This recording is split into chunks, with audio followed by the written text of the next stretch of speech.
Mooncake by Frank Asch.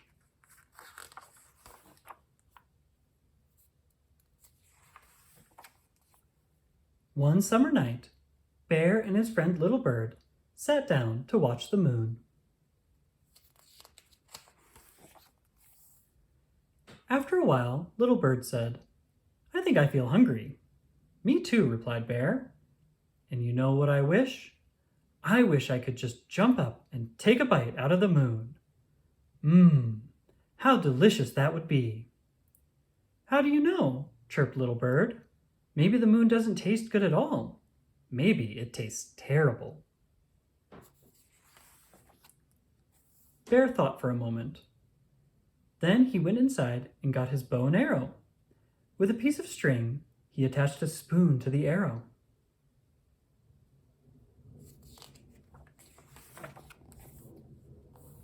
Then he went outside again, and he shot the spoon at the moon.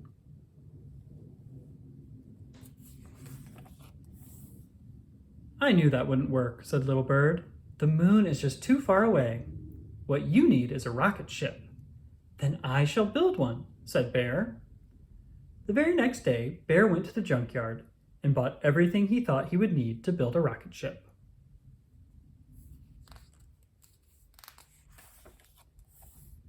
All summer long, Bear and Little Bird worked and worked, but when fall came, the rocket ship was still not finished. "I would like to go with you," said Little Bird, "but winter is coming, and I must fly south with the flock." So Bear and Little Bird said goodbye.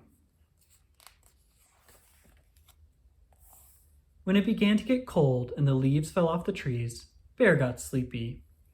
But instead of climbing into bed and sleeping through the winter, he kept right on working. He worked and worked until the rocket ship was finished.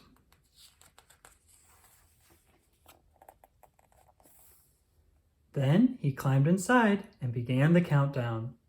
10, 9, 8, 7, 6, 5, 4, 3, 2, zzz. But before he reached 1, he fell asleep.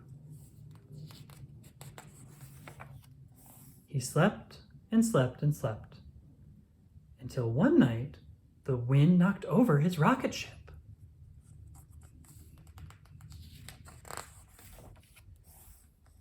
Bear had never been awake in the winter before. When he opened his eyes and saw all the snow, he thought he was on the moon. He climbed out of his rocket ship, scooped up some snow, and made a little mooncake. Then he tasted it.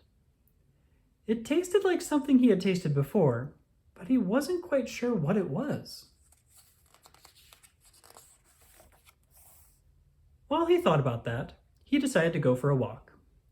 He didn't want to go too far because he was afraid that he would get lost.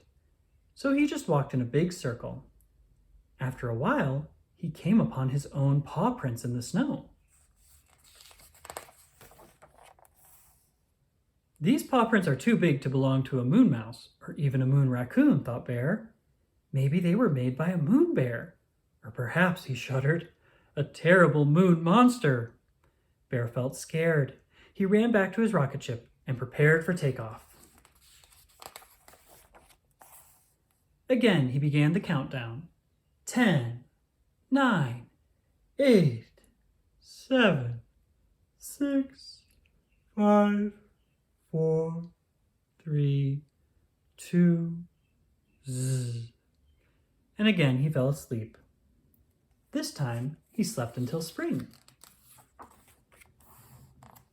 One day his friend Little Bird returned and woke him up. "How is everything down south?" asked Bear. "Just fine," said Little Bird. "Did you go to the moon?" asked Little Bird. "I sure did," said Bear. "And how did the moon taste?" asked Little Bird. "Was it terrible?" "No," replied Bear. "It was delicious." The end.